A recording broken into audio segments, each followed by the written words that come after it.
Okay बच्चों, हम लोग पढ़ रहे थे रियलाइजेशन अकाउंट पढ़ रहे थे। रियलाइजेशन में मतलब डिसोल्यूशन ऑफ फर्म में हम लोग ने क्वेश्चन का सिलसिला चल रहा था। ठीक, तो अभी तक हम लोग मेन क्वेश्चन तरफ नहीं बढ़े हैं, बट ये सब जो क्वेश्चंस है ऐसे क्वेश्चन है जिसमें बैलेंस शीट नहीं दिया होता। तो जब बैलेंस शीट नहीं दिया होता तो क्या करते हो आप लोग? ट्रांसफर करने वाला काम नहीं करते हो, आप अपने माइंड में मान लेते हो कि सारी चीजें ट्रांसफर है ऑलरेडी, आपको सिर्फ नॉर्मल एंट्री करनी है। और ये इतना इंपॉर्टेंट क्वेश्चन है कि आपके एग्जाम में 4 से 5 नंबर का तो आएगा ही आएगा, गारंटीड है। ठीक है, बहुत गेनिंग वाला टॉपिक है। तो चलो अपन टॉपिक आगे बढ़े। तो ठीक है, एक बार रिवाइज कर ले क्या क्या होता है। सारे एसेट्स को ट्रांसफर किया जाता है। क्या सारे एसेट्स को ट्रांसफर करते हैं? कौन से एसेट को ट्रांसफर करते हैं? इंटरनल। कौन से एसेट्स? तो क्या एंट्री बनता है? Relation account debit to all internal assets account. दूसरा स्टेप क्या होता है?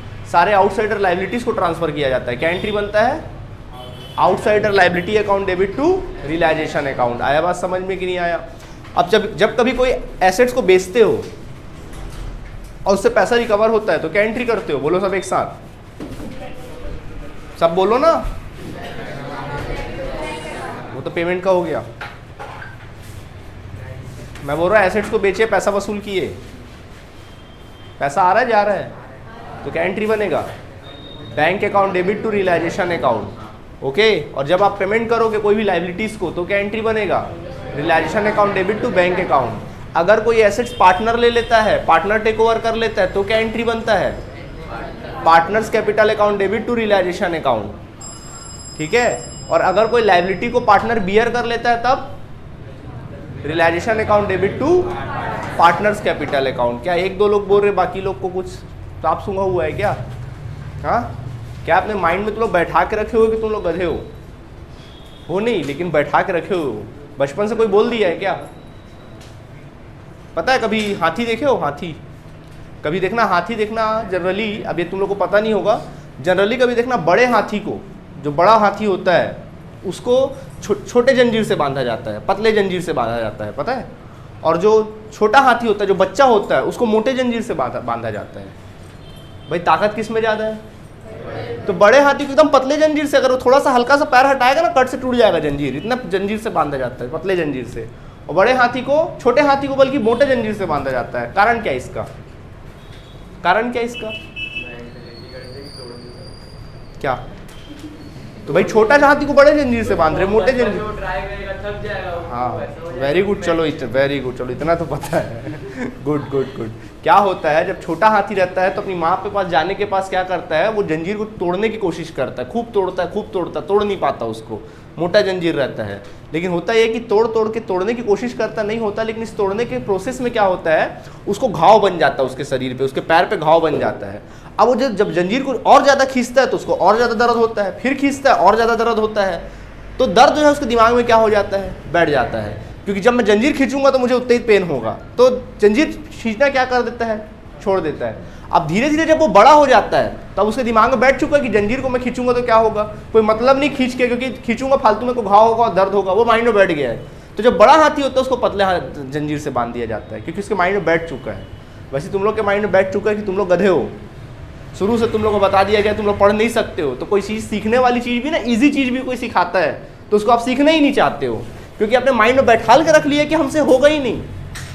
अरे भाई आप मतलब बोलते ना एक प्रकार से, मतलब सपने से बाहर निकलो, समझे? अब समझो इस चीज़ को, एकदम सिंपल सी बात है भाई, एकदम सिंपल सी चीज़ सिखा रहा हूँ, उसको भी 4 चीज़ याद नहीं रख पा रहे हो यार। 11th 12th पढ़ रहे हो आप लोग, बड़े हो गए हो आप लोग, देखो बड़े हो गए और पतले चैन से डर रहे हो आप लोग। आया बात समझ में? चलो, तो खैर यार क्वेश्चन बना रहे थे अपन लोग, चलिए बनाना स्टार्ट करें। तो देखो एंट्री आपको करना है, मैं सिर्फ क्या करूंगा अभी यहाँ पर हिंट करूंगा। ठीक, एंट्री वेंट्री आपको करना, मैं हिंट करते जा रहा हूँ। देखो सबसे पहला आप ही लोग बताएंगे, के एग्रीड टू पे ऑफ हिज वाइफ्स लोन 6000। चलो के बोला, पार्टनर देखो 3 पार्टनर थे, आर के और एस, तीनों पार्टनर थे। के एग्रीड टू पे ऑफ हिज वाइफ्स लोन, के जो है अपनी वाइफ का लोन पे कर दूंगा बोल रहा है। वाइफ का लोन क्या होता है, आउटसाइडर लाइबिलिटी होता है, एक प्रकार से वो लाइबिलिटी को टेक ओवर कर रहा है। क्या एंट्री बनेगा? Realisation account debit to case capital account. क्या एंट्री बनेगा? Realisation account debit to case capital account. लिखना चाहोगे क्या साथ साथ में? चलो लिख लो, realisation account debit to case capital account, क्योंकि लाइबिलिटी बियर कर रहा है। ठीक, क्या हुआ? क्वेश्चन लिख लेना बाद में, एक जगह छोड़ दो क्वेश्चन के लिए। चलो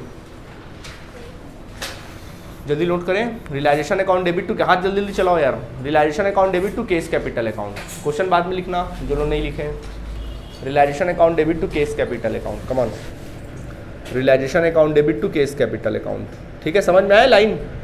ओके और नॉट? ठीक है, चलो जल्दी एंट्री करो। हो गया? नरेशन लिखना बीइंग, नरेशन लिखना बीइंग के एग्रीड टू पे ऑफ हिज वाइफ लोन, के एग्रीड टू पे ऑफ हिज वाइफ लोन, के एग्रीड टू पे ऑफ हिज वाइफ्स लोन, के एग्रीड टू पे ऑफ हिज वाइफ्स लोन। ठीक है, कोई दिक्कत नहीं है। चलिए आगे देखें, इसके बाद क्या लिखा है। नंबर बी देखिए, total creditor of firm 40,000 rupees. बोल रहा है कि फर्म का जो क्रेडिटर्स थे ना, टोटल क्रेडिटर्स थे 40,000 रुपये के टोटल क्रेडिटर्स थे। हमने बोला ठीक है भाई 40,000 के टोटल क्रेडिटर्स थे। ठीक है, डी नंबर है ना, टोटल क्रेडिटर 40,000 के थे। फिर कहता है creditors was 10,000 were given a piece of furniture, जिसमें से 10,000 के क्रेडिटर्स को क्या 10,000 के क्रेडिटर्स को गिवन फर्नीचर, उसको फर्नीचर दे दिया गया। वो भी कितने रुपए का फर्नीचर दे दिया? 10,000 का क्या कर दिया? अच्छा 10,000 के जो क्रेडिटर्स थे were given a piece of furniture costing 8,000 in full and final settlement. क्या किया गया? 10,000 के क्रेडिटर को 8,000 रुपए का क्या दे दिया गया? फर्नीचर दे दिया गया। बोले भैया अब अपना मुंह मत खोलना। ठीक है, मतलब फुल एंड फाइनल पेमेंट उसको दे दिया। तो बताइए अब हमारे पास कितने क्रेडिटर बच गए?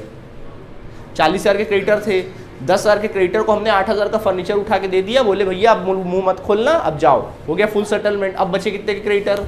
30,000 के क्रेडिटर्स बच गए। अब बचे कितने के? 30,000 के क्रेडिटर बच गए। बोल रहा है remain creditors allowed a discount of 10%, मतलब रिमेन क्रेडिटर को 10% डिस्काउंट काट के पैसा क्या कर दिया गया? पे कर दिया गया। ठीक है, तो माइनस करेंगे 10% डिस्काउंट। तो 10% डिस्काउंट किसका 10%? 30,000 का। 30,000 का 10% आप लोग निकाल देंगे, कितना आ जाएगा? 3,000 आ जाएगा। 3,000 में पे कर दिए तो बोलो पेमेंट कितना किया आप लोगों ने? 27,000 आपने क्रेडिटर्स को पेमेंट कर दिया। भाई क्रेडिटर्स होते ही पेमेंट करने के लिए है। ठीक, तो बताइए बच्चों एंट्री क्या बनेगा? सबसे दो चीजें लिख ली। पहले 10,000 के क्रेडिटर को हम 8,000 का फर्नीचर दे रहे हैं। बताइए इसकी क्या एंट्री बनेगी? सर एंट्री ही नहीं बनेगी, क्योंकि भैया आपको सिखाया गया था कि कोई भी लाइबिलिटी को अगर अपन फर्नीचर से सेट ऑफ करते हैं, मतलब एसेट से सेट ऑफ करते हैं, उसकी एंट्री तो पहले वाली की एंट्री नहीं बनेगी। ठीक, अब बचा 30,000। 30,000 को 10% डिस्काउंट पे अपन पेमेंट कर रहे हैं, तो बोलो कितना पेमेंट कर रहे हैं? 27,000। बताइए इसकी क्या एंट्री बनेगी? बोलो सब एक साथ, कॉन्फिडेंस के साथ बोलो। Realisation account debit to bank account. पैसा दे दिए ना, पैसा जा रहा है। Realisation account debit to bank. चलिए लिखिए एंट्री, इसकी एंट्री बनेगी। लिखिए realisation account debit to bank account. Come on, realisation account debit to bank account, realisation account debit to bank account. ठीक है, नरेशन लिख देना being payment to creditor, payment to creditors, realisation account debit to bank account. Narration लिखना being payment to creditors, payment to creditors at 10% discount, at 10% discount, at 10% discount। हो गया, कोई दिक्कत नहीं है। आगे बढ़ते इसके बाद नेक्स्ट अमाउंट लिखेंगे 27,000। कितना लिखेंगे? 27,000 अमाउंट में लिख देना। ठीक है, कोई दिक्कत नहीं है। आगे बढ़ो, इसके बाद क्या लिखा है देखो, फिर लिखा है सी। देखो सी में क्या लिखा है? R had given a loan of 70,000 to the firm which was duly paid. R ने, जो कि अपने आप में एक पार्टनर है, उसने फर्म को लोन दिया था। आर खुद लोन दिया था ना, उसकी वाइफ या कोई रिलेटिव नहीं दिया था, वो खुद लोन दिया था। आर ने फर्म को लोन दिया था 70,000 का, जिसको हमने पे कर दिया, आर को हमने पे कर दिया। बोलिए क्या एंट्री बनेगा? हाँ गलत, हाँ गलत, हाँ और बोलो। Very good, R's capital account debit to bank. क्यों? क्योंकि भैया आर का कैपिटल क्या सिखाए थे आपको? आर अगर लोन देगा, पार्टनर अगर फर्म को लोन दे रहा हो तो इंटरनल लायबिलिटी होता है। क्या उसको ट्रांसफर किए थे? ट्रांसफर कहाँ किए हो? तो सीधा पेमेंट करोगे ना, तो सीधा नाम आएगा। ऐसे अपन पेमेंट करते लोन को तो क्या एंट्री करते हैं? Relation debit to bank. Relation debit क्यों करते हैं? क्योंकि वो लोन को अपन ट्रांसफर कर चुके होते हैं, बट इसको ट्रांसफर किए थे क्या? नहीं। तो क्या एंट्री बनेगा? R's capital account, sorry R's loan account debit, R's loan account debit to bank account. Careful रहना भैया इसके लिए। ठीक है, चलो लिखो R's loan account debit to bank account. समझ में आ गया? कोई भी अगर इंटरनल या फिर आउटसाइडर एसेट्स को अगर आप पेमेंट कुछ भी रिसीव करोगे तो उसमें सीधा एंट्री होगी, याद रखना। ठीक है, जो ट्रांसफर नहीं हुआ उसको नहीं लिखना, ध्यान रखें इस चीज़ का आप लोग। R's loan account debit to bank account. R को लोन था आर का, R's loan account debit to bank, याद रहेगा। अभी प्रैक्टिस करोगे घर पे तो और अच्छे से आएगा, जितना इसमें प्रैक्टिस करोगे उतना अच्छे से बनेगा। क्लियर? आगे बढ़ जाए। इसके बाद देखो फिर क्या लिखा है। मशीन विच वॉज, हो गया, अमाउंट डाल देना 70,000 रुपये। नरेशन लिखो बीइंग, नरेशन लिखना being repayment of partners loan, repayment of partners loan, repayment of partners loan, repayment of partners loan. Repayment of partners loan,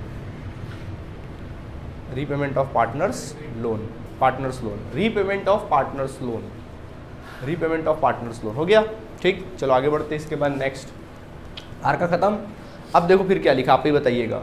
a machine which was not recorded in the books, machine book में recorded नहीं है। तो देखो machine तो assets होता ना, वो भी कौन सा एसेट, इंटरनल एसेट्स, इंटरनल वो तो ट्रांसफर्ड है ऑलरेडी, चाहे रिकॉर्ड हो या ना हो, आपको बताए थे, ठीक है। Machine which was not recorded in the books was taken over by the के एट 3000 रुपीज़। बोल रहा है कि एक मशीन था जो बुक में रिकॉर्ड नहीं था, उसको पार्टनर के ने क्या कर लिया, टेक ओवर कर लिया, वो भी 3000 रुपये में। But whereas is expected value was 5000 rupees, जिसका वैल्यू कितना था, 5000 था। कह रहा है कि 5000 के वैल्यू को मशीन को पार्टनर के ने क्या कर लिया, टेक ओवर कर लिया। बताइए क्या एंट्री बनेगा, सोचो। मशीन को उठाकर पार्टनर ए ले गया, हाँ, S capital account debit K's capital account, क्योंकि के से पैसा वसूलेंगे तो उसके अकाउंट से सीधा निकाल लेंगे, टू रियलाइजेशन अकाउंट, ठीक है। K's capital account debit to realisation account, partner ले लेना है एसेट्स को, K's capital account debit to realisation. सोचना पड़ेगा, सोचने में लापरवाही नहीं होनी चाहिए। K's capital account debit to realisation account, K's capital account debit to realisation account, हो गया, ठीक है। K's capital account debit to realisation. अच्छा, अमाउंट कौन सा डालोगे, 3000 की 5000? हाँ 3000, क्योंकि भैया 3000 में ना 5000 का था, उसकी वैल्यू ले कितने में रहा है, जितने में लेगा उसको लोगे 3000। समझ में आया, अंग्रेजी समझ में आती नहीं आती, ठीक है। फिर चलो चलो ठीक है, कोई दिक्कत। नरेशन लिखना, being machine take over by partner के, being machine take over by partner के, being machine take over by partner के, being machine take over by partner के, पार्टनर के, डन, ठीक है। आगे बढ़ जाए, चलिए अगले देखिए फिर क्या लिखा है। The firm had a debit balance of the 15,000, देखो क्या लिखा है, the firm had a debit balance of 15,000 in the profit and loss account. बोल रहा है कि फर्म के पास डेबिट बैलेंस था प्रॉफिट एंड लॉस अकाउंट में 15,000 रुपये। The date of dissolution, at the date of dissolution, बताइए बताइए क्या है ये, लॉस है। लॉस को क्या करते थे, बांट देते थे, लॉस को प्रॉफिट होता उनके अकाउंट में डाल देते, लॉस है तो निकाल लो। क्या एंट्री बनेगा, बोलो, R's capital account debit to realisation account. चलो क्या क्या बोले, फिर से बोलो, आर, आर्ट्स, आर नहीं बेटा, 3 पार्टनर है, अकेला बेचारा वो थोड़ी ना है, ऑल पार्टनर बोली। हाँ, R's capital account debit, K's capital account debit, S's capital account debit to to profit and loss account. Profit and loss relation मत डालना ना, क्योंकि उसको ट्रांसफर करते हैं क्या पीएल को अपन लोग, नहीं। तो जल्दी लिखो, R's capital account debit, K's capital account debit, S's capital account debit to to profit and loss account, to profit and loss account. जल्दी जल्दी जल्दी, R's capital account debit, K's capital account debit, S's capital account debit to profit and loss account, to profit and loss account बता रहे हैं, to profit and loss account, to profit and loss account, ठीक है। Okay चलिए, तो profit and loss कितना था, 15,000 था ना। प्रॉफिट एंड लॉस को क्रेडिट करो 15,000 रुपये से, कमान, प्रॉफिट एंड लॉस को क्रेडिट करो 15,000 रुपये से, कर दिए। अब देखो यहाँ पे लिखा है क्या, कैसे कैसे पार्टनर रेशियो दिया है, क्या क्या मानेंगे, इक्वल। चलो इक्वल बांटो सब में, 5,000 तीनों में, 15,000 को बांटो, 5,000 5,000 5,000 तीनों में डेबिट कर दो। आर को डेबिट करो, देखो तीनों पार्टनर को डेबिट करो ना, 5,000 5,000 5,000 से डेबिट करो, 5,000 5,000 से, पूरा कंप्लीट, पूरा कंप्लीट लिखे। अरे एक साथ नहीं लिखना, आर कैपिटल अकाउंट डेबिट, फिर केस कैपिटल अकाउंट डेबिट, फिर एस कैपिटल अकाउंट डेबिट, आपने तो एक ही साथ लिख दिया, ठीक है। चलो यहाँ तक हो गया, कोई दिक्कत। चलो आगे बढ़ते हैं। इसके बाद नेक्स्ट, एस पेड, एस जो पार्टनर है। अच्छा नरेशन बताऊँ, ये भी बताना पड़ेगा, लिखो narration, being profit and loss is debited to partners capital account, being loss debited to partners capital account, या profit and loss debited to partners capital account ना भाई, लॉस को डेबिट कर रहे हो ना, profit and loss debited to partners capital account, हाँ जी, being profit and loss debited to partners capital account, being profit and loss debited to partners capital account, all right, done. चलिए आगे बढ़ते हैं, हो गया। नेक्स्ट देखो क्या लिखा है, F, S paid the remuneration expenses of 16,000, X ने रेमुरेशन एक्सपेंसेस, सॉरी रेमुरेशन नहीं रियलाइजेशन है, सुधारो इसको, क्या है ये, रियलाइजेशन है, एक्स ने रियलाइजेशन एक्सपेंसेस पेड किया कितना 16,000 out of his private funds, मतलब अपने फंड से, प्राइवेट फंड मतलब अपने जेब से, अपने घर से वो 16,000 क्या किया रियलाइजेशन एक्सपेंसेस पेड किया। चलो फॉर्म का कोई रोल नहीं फिलहाल। Who was the get a remuneration of 15,000 रुपए for completing dissolution process and was responsible to the bear all the realisation expenses. इसका मतलब क्या हुआ, बोल रहा है कि पार्टनर एस जो था वो उसको अपन डिसोल्यूशन वर्क के लिए क्या किए, अपॉइंट किए, और बदले में रेम्बरेशन कितना देंगे 15,000, और जो भी खर्चा करेगा रियलाइजेशन एक्सपेंसेस का वो बियर कौन करेगा, वही करेगा। तो बेटा आपको फिर मतलब किससे यहाँ पर रेम्बरेशन से मतलब है, तो सीधा रेम्बरेशन क्या कर दोगे, दे दोगे। क्या एंट्री बनेगा, realisation account debit to S's capital account. चलो लिखो realisation account debit to S's capital account, कितना रुपए लिखेंगे, रेम्बरेशन 15,000 ना, 16,000 को मत लिखना, सिर्फ 15,000 का एंट्री कर देना, ठीक है। चलिए एंट्री कर लीजिए, नोट कर लीजिए वर्किंग नोट वगैरह को। चलिए नेक्स्ट क्वेश्चन अवेलेबल है, चलिए बताइए, ये भी कंप्लीट क्वेश्चन नहीं भैया, अभी भी वही क्वेश्चन है। चलिए देखिए क्या लिखा है, समझो। लिखा है रवि वॉज टू गेट, देखो क्या लिखा है, Anita and Ravi are partners of in the ratio of 3:2। Anita और रवि दोनों पार्टनर थे 3:2 के, ठीक है। चलिए अब इस बार आप लोग बताओ यार, कोशिश करो। देखो लिखा है Ravi was get a remuneration for 23,000 for completing dissolution work. Ravi को अपॉइंट किया गया 23,000 रुपए में डिसोल्यूशन वर्क को कंप्लीट करने के लिए। तो कॉमन सी बात है, जब कोई बंदा अपॉइंट किया जाता है, कोई पार्टनर, तो सारा जिम्मेदारी किसका, पार्टनर का। फिर फर्म का जिम्मेदारी कहाँ तक रहता है, सिर्फ रेम्बरेशन पेड करने तक जिम्मेदारी रहता है। जनरली एंट्री क्या बनता है, रेम्बरेशन पे करोगे तो रियलाइजेशन अकाउंट, हाँ realisation account debit to Ravi's capital account. He was agreed to bear all the realisation expenses, वो एग्री भी हुआ कि मैं सारे रियलाइजेशन एक्सपेंसेस पेड कर दूंगा। Realisation expenses 10,000 we are paid by the Ravi from firm's cash. Realisation expenses 10,000 हुआ जिसको रवि ने फर्म के कैश से दिया, यानी हमारे जेब से दिया, उसको देना चाहिए था, बट गया पैसा कहाँ से, फर्म के कैश से गया। देखो हो गया कॉम्प्लिकेशंस, ठीक। अब देखो उसको सॉल्व कैसे करोगे। सबसे पहले हमारी जिम्मेदारी क्या है, पहले बताओ। रवि को हमको 23,000 कैश देना है, 23,000 कैश दे दो। जनरली एंट्री करोगे, रफली एंट्री करके बता रहा हूँ। तो जब उसको रेम्बरेशन दोगे, क्या एंट्री करोगे, रियलाइजेशन अकाउंट डेबिट एंट्री करोगे, realisation account debit to Ravi's capital account. तो एंट्री होगा टू रवीज कैपिटल अकाउंट। कितना रुपए देना था, 23,000 देना था, दे दो 23,000 रुपए। समझ आया कि नहीं आया, ठीक। अब रवि देखो 150 था, उसने 10,000 तो दिया रियलाइजेशन एक्सपेंसेस, क्या वो हमको देना था, नहीं, लेकिन अभी रवि ने हमारे जेब से दे दिया, फॉर्म हम हमारे जेब से दे दिया 10,000 रुपए। अब हम क्या करें, वसूलो उससे, बोलो दे पैसा। कैसे करोगे, उसके अकाउंट से निकाल लोगे। तो क्या एंट्री बनेगा, Ravi's capital account debit, Ravi's capital account debit, और पैसा हमारे पास से जा रहा है, तो क्या लिखेंगे, टू बैंक अकाउंट लिख देंगे। कितना रुपया, 10,000 रुपये, 10,000 रुपये। समझ आया। तो देखो ये तो रफली एंट्री हुई। अब नियम रियल एंट्री क्या होने वाली है, तो देखो यहाँ पे रवि कैपिटल डेबिट हुआ है, और ये सॉरी क्रेडिट हुआ, और यहाँ पर क्या हुआ है, डेबिट हुआ है। क्या सिखाए थे आप लोग को, आपस में घटाओ, बोलो। हाँ क्रेडिट घटाया कितना है, 13,000 आया, और ज़्यादा कौन है, क्रेडिट ज़्यादा है। तो एंट्री क्या बन सकता है, realisation account debit, realisation account debit to Ravi's capital account, to Ravi's capital account to bank account. Very good, to bank account, ठीक है। चलो बैंक अकाउंट क्रेडिट कितने रुपए से होगा, 10,000 से, ठीक है। रवि के क्रेडिट कितने से होगा, 13,000 से। उन दोनों का डिफरेंस दोनों को जोड़कर 23,000। समझ में आ गया। अच्छा एक बात बताओ, अगर रवि 2 बार क्रेडिट हो जाता, यहाँ पे भी रवि क्रेडिट होता, यहाँ पे भी रवि क्रेडिट होता, तो घटाते कि जोड़ते, जोड़ देते ना। जब क्रेडिट हो तो जोड़ना, डेबिट हो तो जोड़ना, पता चला घटा ही दे रहे हो, ठीक।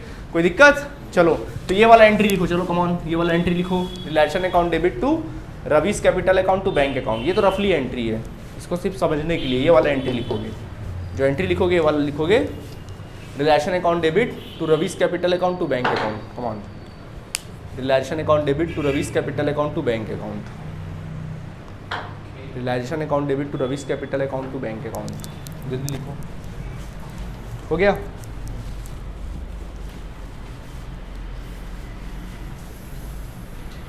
हो गया, मिटा दे ऊपर का।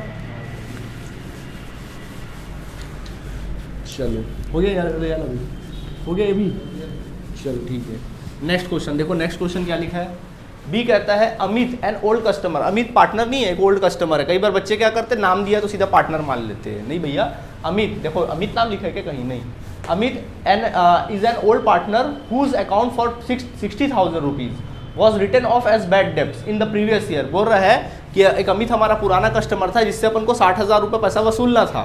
जो कि पैसा क्या हो गया, बैड डेप्स हो गया, मतलब पैसा क्या हो गया, डूब गया, वसूला नहीं पाया, डूब गया पिछले साल, तो पिछले साल की बात ही हो गई, इसकी कोई एंट्री नहीं बनेगी।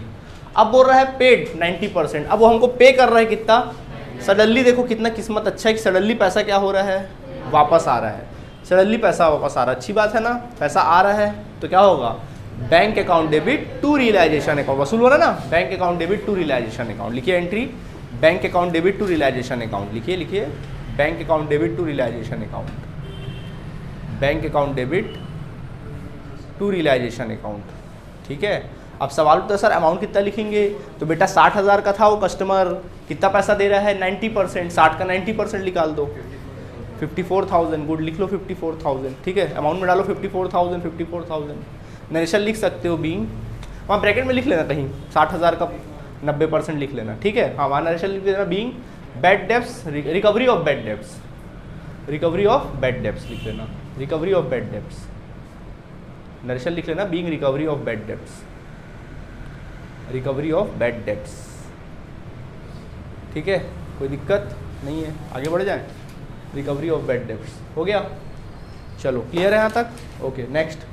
अब देखो नेक्स्ट क्या लिखा है, creditors of 40,000 accepted furniture value 38,000 in full settlement of their claim, 40,000 का क्रेडिटर था, 38,000 का फर्नीचर ले लिया फुल सेटलमेंट में, बोलो क्या एंट्री बनेगा, नहीं बनेगा सर एंट्री, चलो ठीक है, नो एंट्री कर दो वहाँ पे, नंबर सी में डाल दो नो एंट्री, नो एंट्री लिख दो वहाँ पे, लिख दिया नो एंट्री, ठीक, चलो आगे बढ़ो, इसके बाद नेक्स्ट देखो क्या लिखा है, यहाँ तक क्लियर आप लोगों को, ठीक। अब देखो नेक्स्ट लिखा है, land and building was sold for ₹3 lakh through a broker who charge 2% commission, बोल रहा है कि हमारे बिजनेस का लैंड एंड बिल्डिंग था जो कि एक ब्रोकर के थ्रू बेचा गया और उसने कमीशन कितना लिया 2%, तो 3 लाख में बेच दिया, तो देखो क्या था, लैंड एंड बिल्डिंग कितने का था, 3 लाख का था, ठीक है, तो लिखेंगे लैंड एंड बिल्डिंग को बेचने से मिला, sales of land and building, working note पे लिखना sales of land and building कितना 3 लाख मिला, बट 2% कमीशन दोगे कि लोगे, कॉमन सी बात हम देंगे कमीशन, 2% कमीशन दे दो, तो बेटा 3 लाख का 2% निकालोगे कितना आएगा 6,000, 6,000 उनको आपने कमीशन दिया, बचा कितना 2,94,000 आपको पैसा क्या हुआ हाथ में आया, रिसीव कितना हुआ 2,94,000, सही बात है, क्या एंट्री बनेगा बोलो, bank account debit to realisation account, लिखिए जल्दी, bank account debit to realisation account, come on, bank account debit to realisation.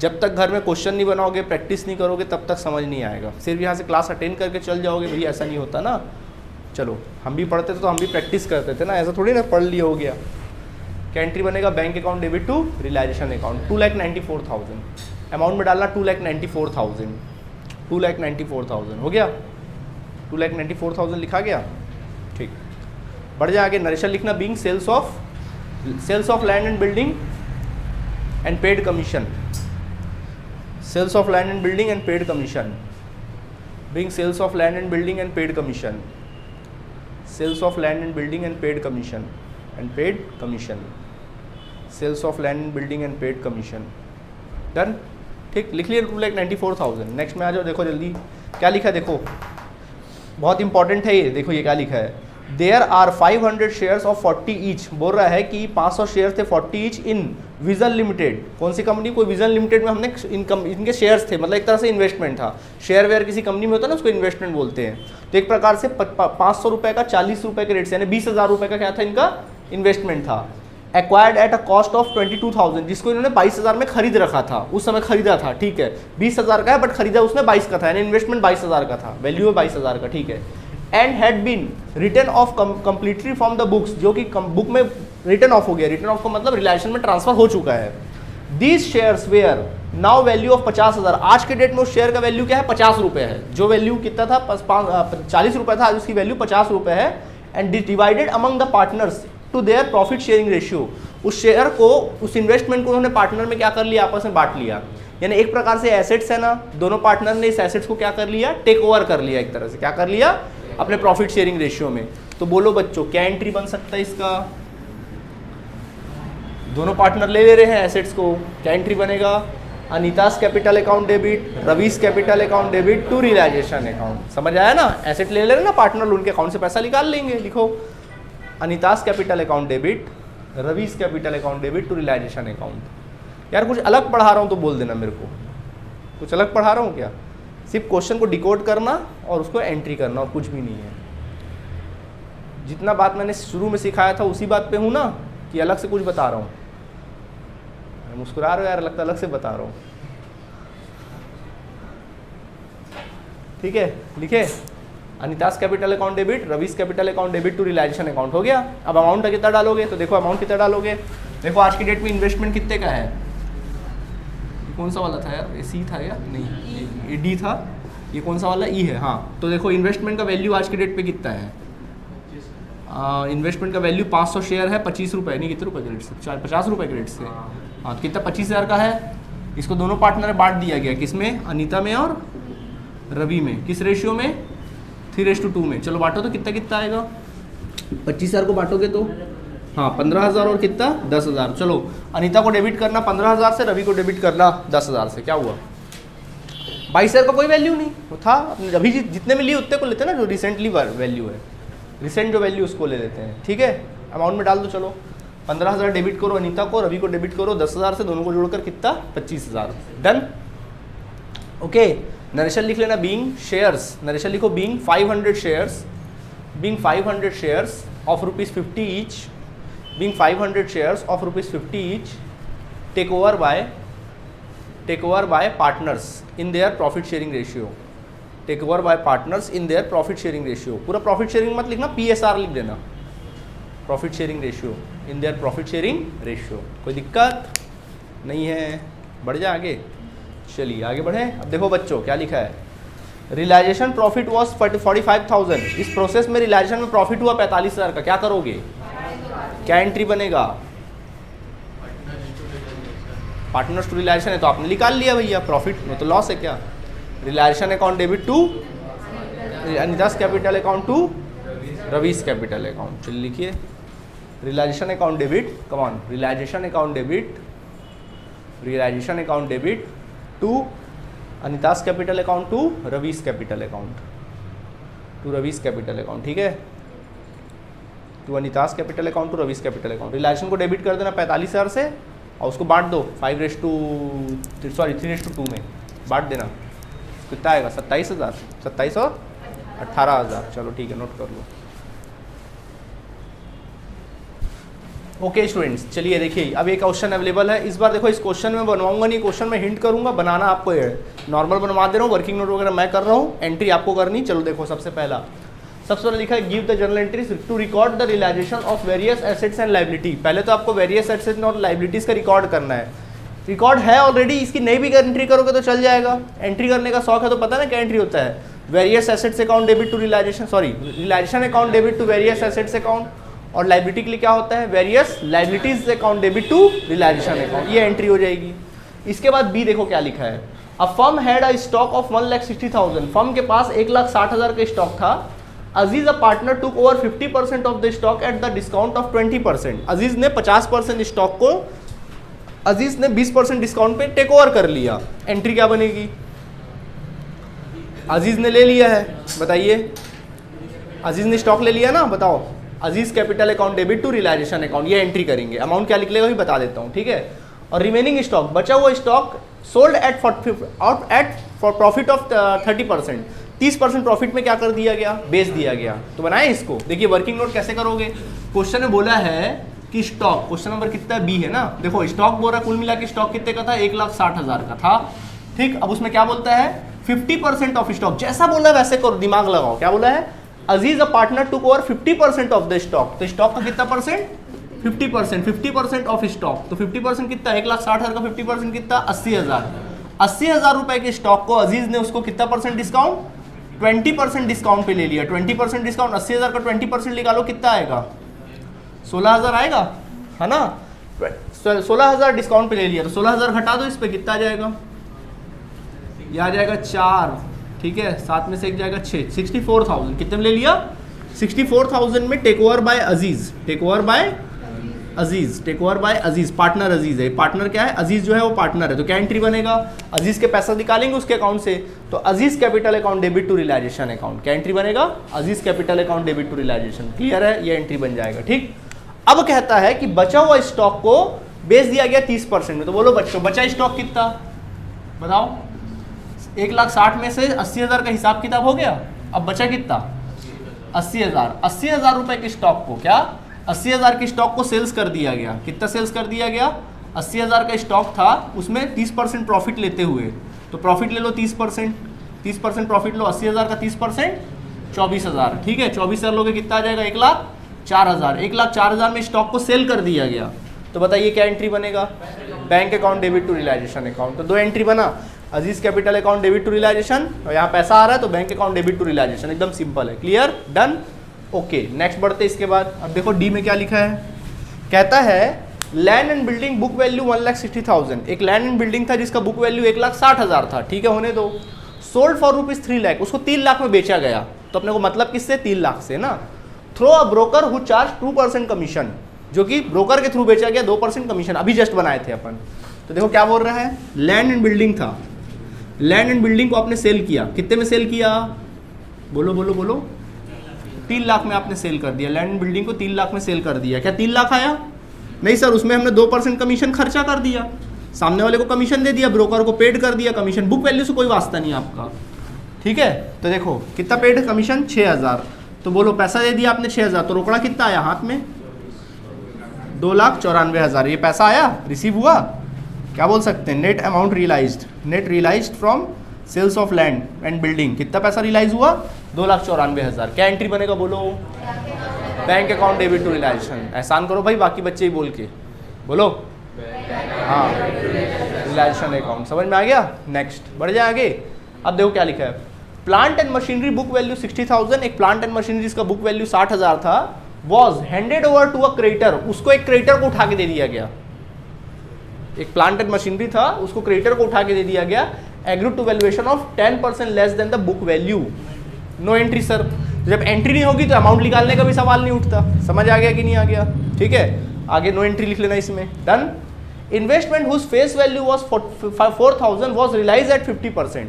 बोल रहा है कि इन्वेस्टमेंट 40,000 रुपये, सॉरी 4,000 रुपये का था, जिसको बेचे तो कितना वसूल हुआ? उसका आधा वसूल हुआ, 50% ही वसूल हुआ, है ना। कितना वसूल हुआ? 2,000। यानी कि एफ का क्या बोलता है? Sales of investment. जब आपने इन्वेस्टमेंट को बेचा तो कितना वसूल हुआ? उसका आधा वसूल हुआ, 50% ही वसूल हुआ। मतलब 4,000 का 50% कितना आएगा? 2,000 वसूल हुआ। बताइए इसकी एंट्री क्या बनेगी? Bank account debit to realisation account. खत्म। तो आज हमने आप लोगों के बुक का या जो भी था 100% जो नॉर्मल टाइप के क्वेश्चंस होते, जो बैलेंस शीट वाले नहीं होते, वो क्वेश्चन क्या किया? कंप्लीट किया। अब आपका काम क्या है? आपके बुक में जितने भी क्वेश्चंस होंगे इस टाइप के जिसमें बैलेंस शीट नहीं दिया है, बहुत इंपॉर्टेंट होता है, आएगा ही एग्जाम में एक ना एक। ओके, इससे पहले जो क्वेश्चन बताया था वो भी सब एमपी थे, मैंने बोलना भूल गया कौन से साल में आया था, सब सीबीएसई 2017-16 के ही आसपास आया है सब में, ठीक है। तो आप लोगों को उसको अच्छे से बनाना है, जितने भी क्वेश्चन से कंप्लीट कर लेना आप लोग को। कल हम लोग कंप्लीट क्वेश्चन पढ़ेंगे, कल से अपन बैलेंस शीट वाले क्वेश्चन स्टार्ट करेंगे। Okay, thank you. नोट करके जाइएगा, उसको बना लीजिए।